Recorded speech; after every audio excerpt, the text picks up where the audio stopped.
Hi everybody and welcome to Cooking Uncovered. It's Miriam and it's almost Christmas.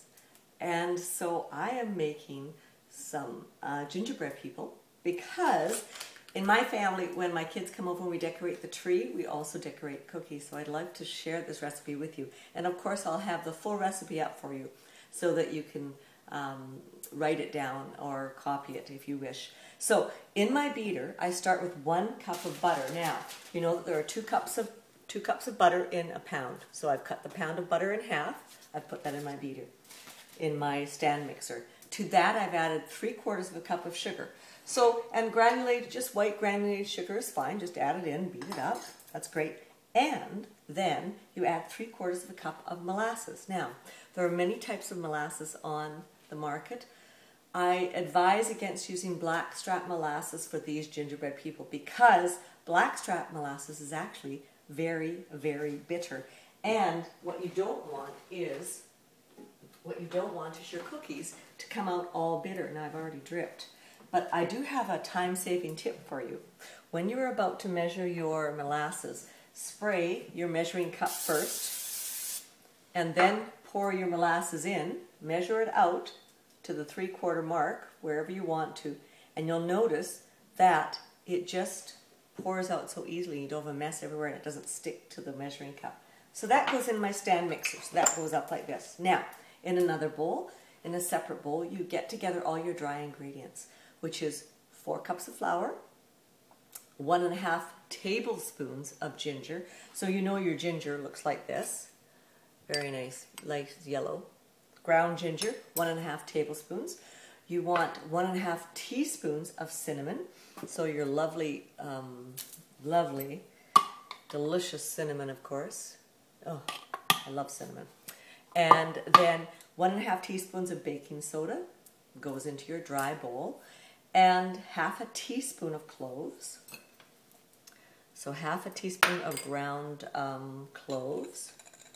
Look at how beautiful that is. Now don't get mixed up and try to use the whole cloves as we use for the hams, right? Don't use those. Don't try to grind them up. Buy the ground cloves.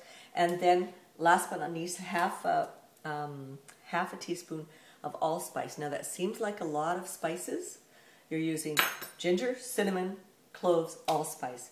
I know it seems like a lot, but these cookies are phenomenal and they taste absolutely delicious. And 1/8 of a teaspoon of salt into your dry bowl. Now, what you do on your stand mixer, which is right here, you just cream your butter and your molasses and your sugar, and then you slowly add all your dry ingredients in, and then it comes out like this.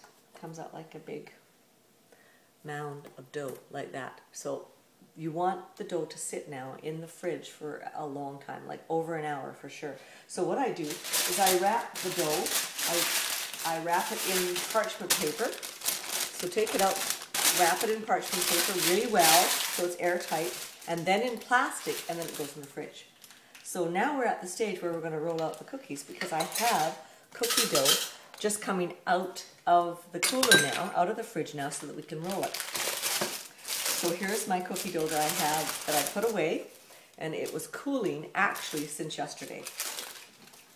So I'm just going to divide this in half because I don't want to work with too much. Now, so on a floured board, you want a little bit of flour on your board. I'm just going to roll this out. Now you don't want too much flour, but you do want enough so that your gingerbread doesn't stick to your rolling pin. Now, the trick here is that I find that you don't want gingerbread cookies that are really fat and doughy. You want them crisp, and I have some baked, and I'll show you in 2 shakes. But what you want is a cookie that is about, well, I'll show you. How's that? Always best. So I keep rolling. I hope you can see this until it's quite thin. And if it starts to stick to your rolling pin, just dust it very lightly with flour. You do not want it to start breaking and tearing. All right, so I've got my 1/2 of my dough out. Now I'm choosing, I have the gingerbread lady, the gingerbread man. I've got a really old tree that I got when I was I think this is from my mom actually, a Christmas tree.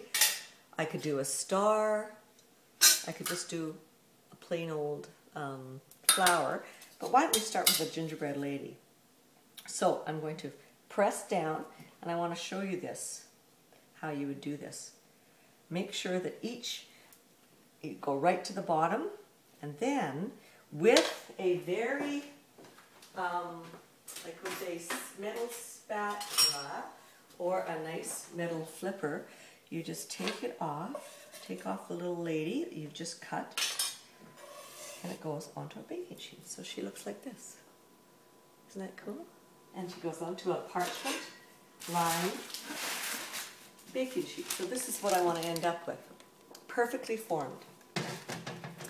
And then we put these in the oven. Now you've got to be careful when you're baking these because you don't want to overbake them. But notice how thin they are. That's what I wanted to point out. Those are quite thin. They are not very thick at all. I find that if they go too thick, they're doughy and they're not very nice at all. So these are going to go into the oven for 350 degrees for about 8-9 minutes. And what you want is golden brown around the edges. So now I want to show you the ones that I've baked just previous to this with my first batch. So here out of the oven comes these ones that are now cooled. And unfortunately, I broke the head off the lady. Her head broke off. Look at poor thing. But I do have a gingerbread guy here, and I have a Christmas tree. So what I've made is royal icing, which is so easy to make. You make royal icing with 3 egg whites and icing sugar, package of icing sugar, 16 ounces, and some lemon juice. And then if you want to add coloring, you can add coloring. But I also like the white. So I've got this piping bag that I bought at the cake decorating store. And I'm just going to decorate my gingerbread. And what I'll do is I will have bags of this icing ready for all my kids when they come over to decorate the tree. So everybody will be around my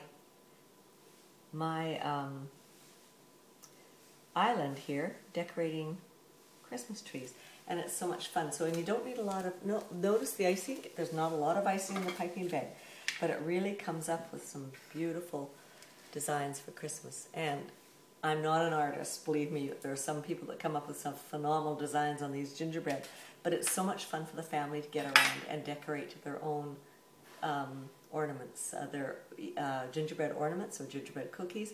If you punch a hole in the top of their head, you can actually hang it on the tree as well. So this is without a doubt the most beautiful, tasty, aromatic gingerbread people recipe that I've come up with. So I hope you enjoyed that, and here's looking forward to Christmas because we sure like eating gingerbread. Thanks. We'll see you later. Have a great night. Bye.